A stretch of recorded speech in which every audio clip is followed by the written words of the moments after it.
inside of this life, when we're talking about the life and biography of the prophet, of course, we have to consider the outer world and the relations with the outer world and what kind of world he lived in.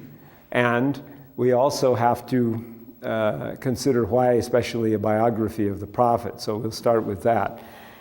The biography of the prophet is, in Islam, unlike the Gospels, which do somewhat purport to tell the life of Jesus, although I guess you could say that there's a parallel in the sense that Jesus' secular life is not really a concern of the Gospels. There isn't really much detail, if any, about that.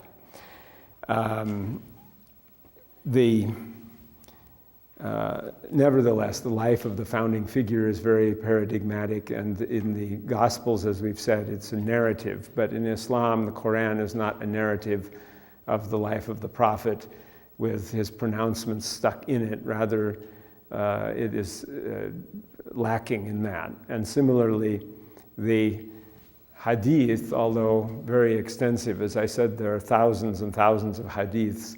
Nevertheless, they are usually discrete statements, often only a sentence or two, and the very long ones are a couple of pages long, that nowhere constitute a whole life of the prophet. Yet there are ancient biographies of the prophet's life that have come down, and those came down, in fact, in 5 major sources and in a host of minor ones as well. The major sources, of course, are, first of all, there's the biography by Ibn Hisham, who died in 833. And Ibn Hisham got his biography from Ibn Ishaq. So Ibn Hisham is an abridgment of Ibn Ishaq, who died in 767 or 768. Maybe 768 is more likely. And so you see that these two were quite separated. This was not the professor of this one, but there was a generation between. Ibn Ishaq's treatment is also known in another source, which is Tabari, history of Tabari, who died in 923. But Tabari also uses many other early sources that have been lost. Tabari wrote a very large universal history, and that entire history has been translated by various people, including myself, into a 38-volume set in English. And I have 2 of those volumes I translated myself, volumes 11 and 25. Although actually those don't cover the prophet's life. The prophet's life in it is only covered by about volumes 5 through 9. So about 5 of those are devoted to the prophet's life. And Ibn Hisham is also found in a form which is called Ibn Ishaq's Life of Muhammad, translated by Alfred Guillaume. So this is available in English, this is available in English.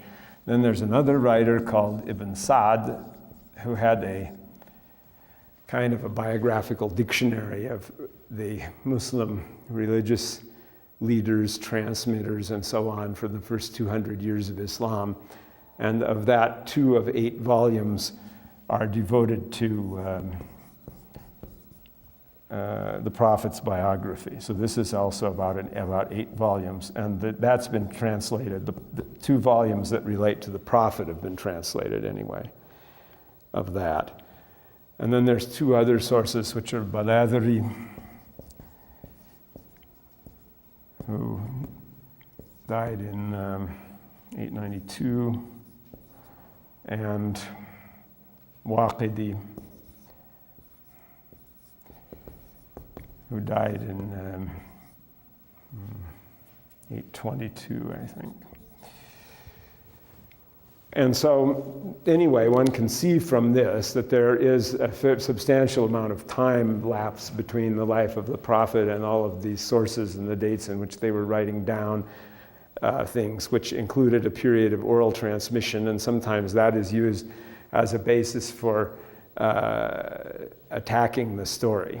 However, when you read this, even though you will find that Martin Lings, who is an English Muslim, unabashedly puts in all of the transmissions just as they came, including miracles and so on, you will find that this is nevertheless a very convincing story, because it is kind of it is in some sense a saga, it is true, but it's very convincing. It has certain miraculous elements that happen from time to time, but they don't seem to constitute part of the essence of the story. And the whole thing appears to be very believable as a story. There is a huge pile of names in it, thousands of names. The prophet had at least 10,000 named companions who are named in biographical dictionaries, people who lived with the prophet as contemporaries and met him, men and women. And these are collected also, in addition to Ibn Sa'd's work, in several large biographical dictionaries of companions that are of later date than these sources, but go back to these and other earlier sources. And on the whole, then, the information about the prophet's life is vast and is more than is the case with the other foundational religious leaders, Jesus Christ and Buddha.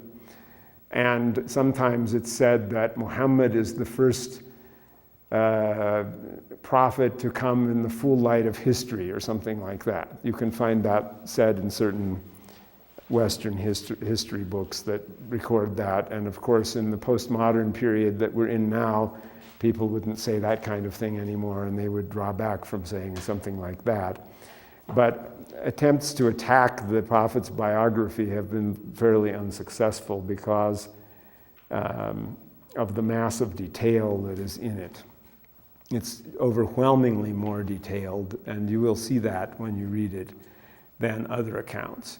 But that doesn't mean that it reflects an exact account of history as it really was, or exactly as it was, or an exact transcription of things as they were.